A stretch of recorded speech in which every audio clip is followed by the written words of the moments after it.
'Twas the night before Christmas, and in a small house, a young girl was sitting in bed with her mouse.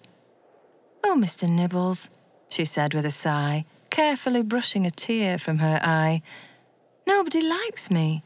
They all call me names. They never invite me to play in their games. I wish that this Christmas the others would see the true and dependable friend I could be." Later that evening, up near the North Pole, an army of elves had completed their goal, a mountain of presents, all wrapped up with joy. For every good child, a wonderful toy. Now one little elf entered Santa's abode, slumped, as if bearing a terrible load. But all that he carried, held tight in his fist, was a thick roll of paper. 'Twas Santa's long list. "Good evening, my friend," Santa said with a smile. "Your work's at an end, won't you stay for a while? Relax by the fire, you've struggled so long. And yet you look troubled. Whatever is wrong?" The tiny elf trembled and stared at the floor. "The children," he started, but said nothing more.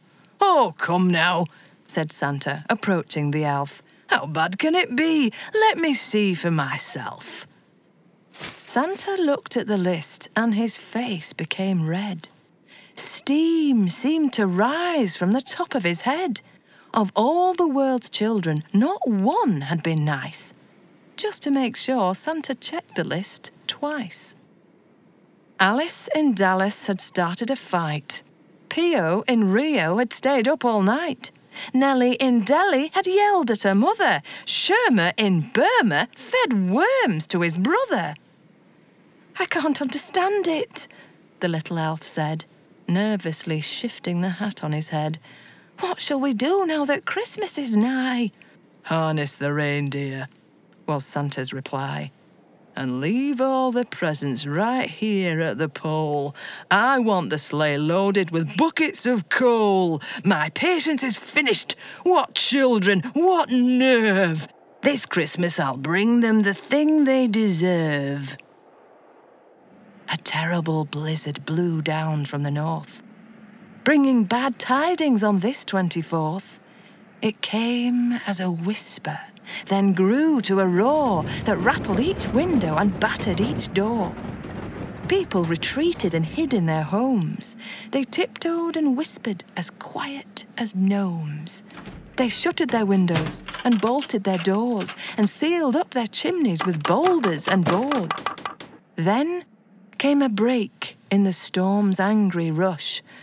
The town was engulfed in an ominous hush. And through it, the tinkle of sleigh bells was heard. No one dared mutter or utter a word. Santa stared down as he soared through the night. He saw that the chimneys were boarded up tight. Then he espied, on the far side of town, one that was open, so Santa swept down. The sleigh hit the roof in a chorus of jingles.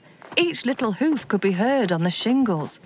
The sound woke a girl who declared to her mouse, "Mr. Nibbles, Kris Kringle has come to our house."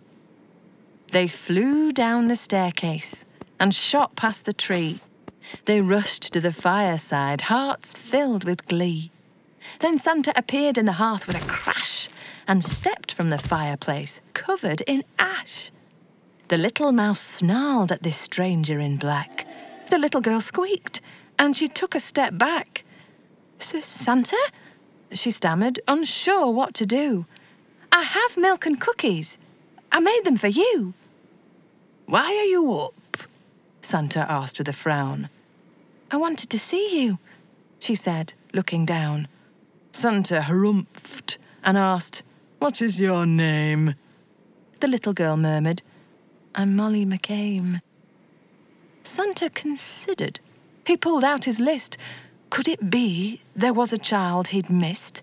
He flipped through the J's and the K's and the L's. He searched through the M's until his eyes fell on the name of the youngster before whom he stood. And lo and behold, little Molly was good. One sweet little girl in a world that was rotten. Instantly, All of his wrath was forgotten. "What gift would you like?" Santa asked with a grin. "A crown, or a gown, or a gold violin? A pair of glass slippers with platinum tassels? A trip on a ship bound for faraway castles?" "Thank you," said Molly. "I have one request, a present more splendid than all of the rest.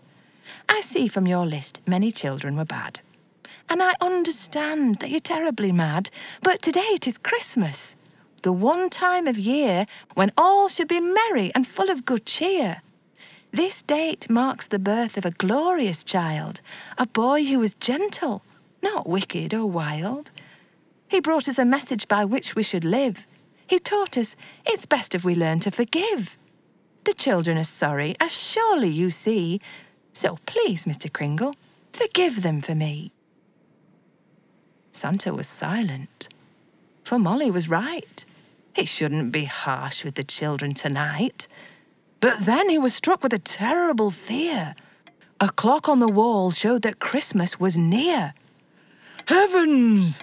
cried Santa. "The night is half through. There's so little time left and so much to do." "Don't worry," said Molly. "We'll fly in your sleigh. Together we'll give all the presents away." So up through the chimney the three of them climbed. Sleigh bells soon jingled and steeple bells chimed, and Santa exclaimed as they sailed out of sight, "Merry Christmas to all, and to all a good night."